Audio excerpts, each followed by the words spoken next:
Nostradamus' soul originated from the universe. It traveled from the universe as a part of a group of souls who were roaming the celestial worlds, visiting many galaxies before arriving in our galaxy and then our solar system. Traveling souls were well aware of the natural change process they undergo as they descend into the other planes. They transform from their original incorporeal form into the subtle form as they reach Shivpuri. They travel further through Vishnupuri, Brahmapuri and gradually through to the lower dimensions before finally reaching the planet Earth. The group of souls to which Nostradamus belonged spent many years in a subtle form, roaming the subtle world surrounding Earth. During this time, it became apparent to Nostradamus that a number of strange and unexplainable events, such as a Third World War, were imminent on Earth. Subtle world souls have the ability to control the thoughts and actions of human beings living on Earth.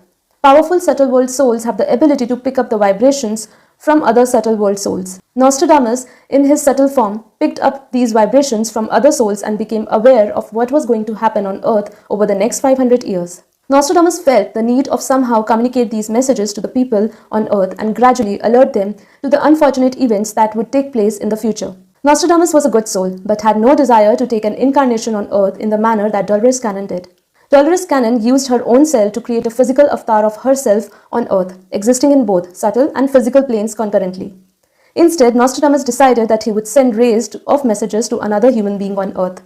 This human being on Earth is known to us as Nostradamus, although it was actually the subtle world Nostradamus soul that was transmitting the prophecies. A powerful soul in the subtle world can transmit messages to a human being on Earth through rays. The souls in the subtle world have the ability to plant a cell in a human soul and make them the founder of a religion, monastery, or sect of any kind. Nostradamus in subtle form used to send messages via rays to the Nostradamus on Earth. However, on Earth, he was not able to pick up all the messages that were being passed on to him. To overcome this problem, Nostradamus' soul that was present in the subtle world sent visions instead of rays, which would be seen by the human Nostradamus in a pot of water. The human Nostradamus documented the visions in complete secrecy and in cryptic messages so that others would not find out. Religious leaders at the time would have burned him alive had they found out what he had been doing. The human Nostradamus came to know of the wars that would take place over the next 500 years. Nostradamus' soul was very experienced and knowledgeable one, learning from his journeys and travels from the universe. Eventually, a friend of a human Nostradamus discovered his writings and released them to the wider world.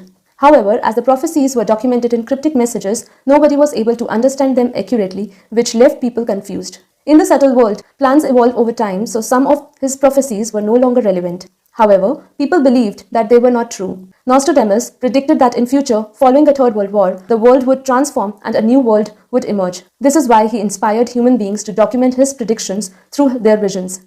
Nostradamus is one of the numerous good subtle world souls who wanted to help people of Earth.